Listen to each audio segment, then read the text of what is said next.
why I went into psychology, is because you have to. If you don't understand the people, how do you really serve them or provide a good service to them? You're leading blindly into this. And I also think that a lot of people don't want to be told what to do. They want to feel a part of this, right? And so like how you were saying, you don't even like market, like there's no website you can go to, not yet. But I don't really post on Instagram about it. I don't really do much. I don't market. A lot of my clients really just come to me organically. Word of mouth, or if like a client that I have, they'll refer their friends. They'll find me on like the insurance companies like website if I'm credentialed with them, and then they'll just reach out. And I literally serve everyone. Like I am very much so for the Black community, but I think that like we're all human and we're all here. And if we don't address everyone, there's no way that we can operate in this world where there's probably 1 degree of separation. So I have Jewish clients, I have Indian clients. Like, I literally serve a diverse group of individuals, and I appreciate it because I learned that we are way more connected than we are divided. But there was a divisive plan for us to feel that way. So yeah. And also, I've seen you work rooms. So like we did an all women's event last year over at Tall Boys. Yeah. And in that all women's space, I saw you come in and you talked to every single person who was there. And I think at that time we had about a little bit under 24 people in the room, and you made it a point to talk to them, introduce yourself, let them know what it is that you do. I saw you crack a couple of jokes, and I thought to myself, I was like, it's funny that she came in for a half hour to 50 minutes, and within 10 minutes you worked the whole room, and they knew who you were. And I saw a couple of people come and talk to you, and that let me know, okay, so she's not just about community, she's about who are you outside of what I can just give you. Oh, of course. To be honest with you, like, I love therapy for sure. I do. And I want to go full time because I only operate part time right now. But more than anything, I want to serve the community. I want to change the community, and I want to amplify and uplift the community. And that's whatever we do. Like I'm in Southeast all the time. I worked with Ward 8 and Ward 7 the most. And even when I came to DC, I remember I used to work with youth back home, but I got hired by DYRS, the Youth Detention Center here. And I did a class with them. So they are so amazing. But I couldn't work there I couldn't stay there. I only stayed there a month and a half. And it was because I did not know the lingo. I didn't know the language of the people. And so I said, I can't do this. I'm going to go be a case manager in a community first, and then I'm going to learn the community. I drove around DC for about 3 years, learning the resources, the places, everything else. And then I went back and worked at Sasha Bruce working for the youth. Because to me, in order for you to get to the youth, you got to know how they talk. So job like, mo, all of that. Like, I'm willing to say it. I'm willing to go for it because I know that's how I reach you. And I need to meet you where you are in order to speak your language. So like, we talked about code switching. I'm gonna stop talking. We talked about code switching, but I really don't even think I code switch at all. I think that I'm gonna always be me. I have a hard time because I work in a leadership position. I have a hard time adapting to their ways, because I don't think I need to code switch for what. My name, this is who I am. This is what you get. I'm smart. I can do it. What else do I need to do? This is the package. Yeah. And if you don't accept that, then sorry for you. Yeah. Okay. Anyone else's? Oh yeah, now it's you. It's you, girl. Yeah. Okay. All right, so can we say the question one more time? Yeah. Just so I can make sure I answer the whole thing. So I was talking about how important it is to bring the wellness community to the mental health community. And that's what I'm really looking forward to doing this year. That was actually one of the inspirations behind this kind of panel for the first one that we're doing. And in terms of the work that you do, how important, let me change it a little bit for you because your dynamic is different. How important would you say mental health is to the craft that you do? Mm-hmm. And how has wellness within this particular era of COVID, everything being shut down, how has that played into the work that you do?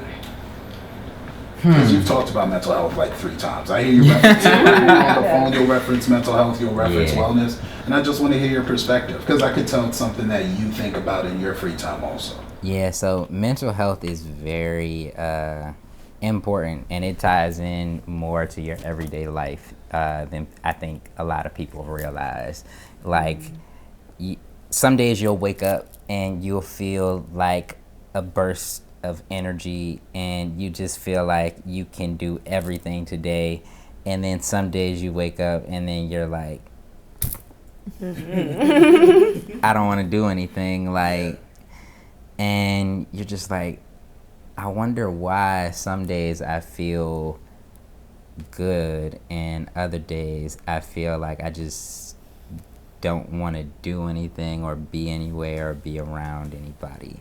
Yeah. And then when you really step back and look at it and think about it on the days when you're not feeling the best, like you're like, okay, something with work this week or something with family, something relationship, friendship wise, something threw off my mojo a little bit and I haven't taken a second to really mentally address it and really think about it and process my feelings on how I really felt about that. Yeah. So now my mind is just like stuck, like, no, just sit here like and be sad and mopey and depressed.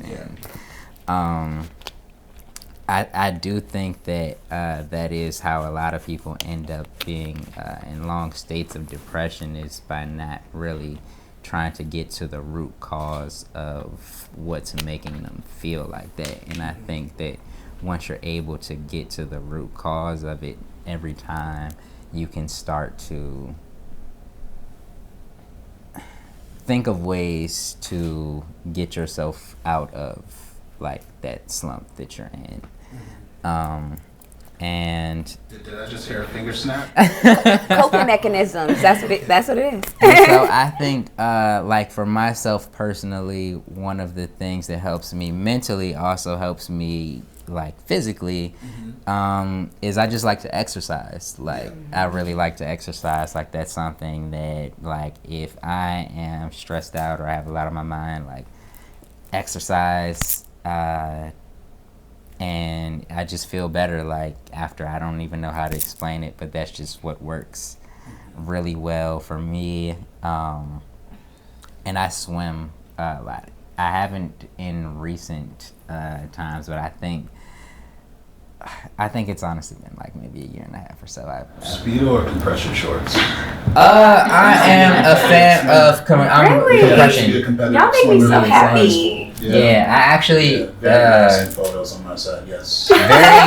Very not known secret-ish thing. I actually almost went to Howard for a swim scholarship, but at the time that I was applying, the swim coach had gotten fired at literally the same time. So like he had scheduled me to come in and everything just fell apart. Like, nice. He got fired, and then like I just keep on sending letters and emails, and then like nobody's getting back, and they're like, I don't know when we're gonna have somebody replace him, so I don't know what to tell you. And I'm like, can't afford Howard on the regular budget.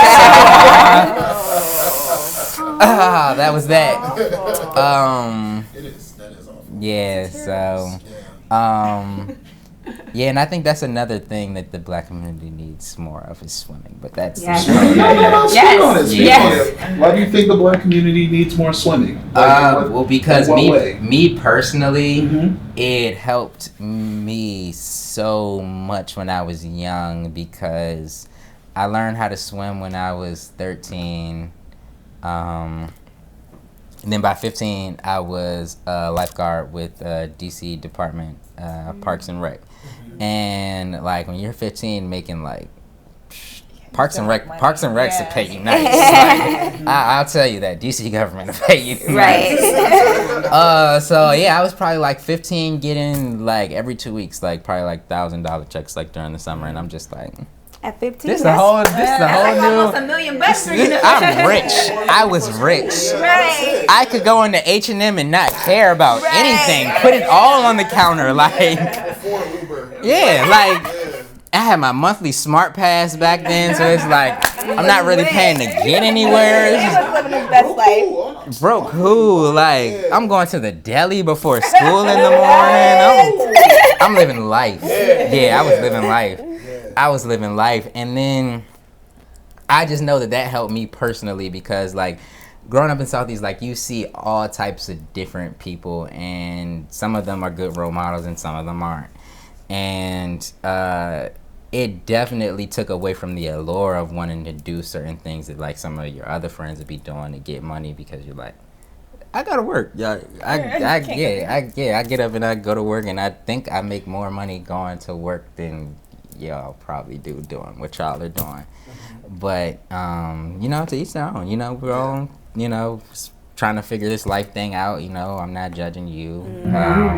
Would you say it was a blessing that you were in this position to choose? Oh yeah, for sure, yeah. Because I think a lot of people forget that like everybody doesn't have the same choices At all.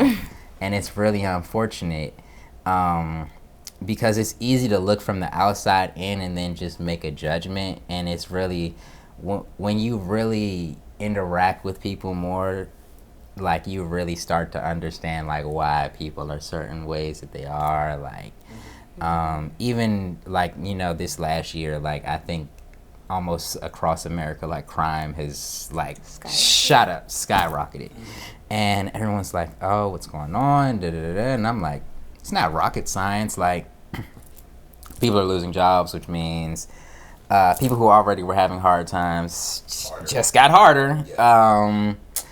The kids are unstructured, really, for like the last year, and I'm not putting any blame on any teachers or anything like that, or any parents. Right. But it's just everybody was just thrown into kind of like a limbo of figure this out. Like, we don't have a guidebook for you, but figure it out. Like, and even like seeing like my own niece, like she just is not interested in the whole virtual learning thing. She's very disengaged and is very not like her, and that seems to just be a thing that's happening. And it's just like kids are trying to figure out how to be kids, and it's just a lot for everybody, and like times are getting harder financially for people and things like that. So That's why you come to therapy, and I can help you figure that out. that's why you go to therapy. You do things like yoga. You know, But that's what I you was gonna say. create. That's why it's important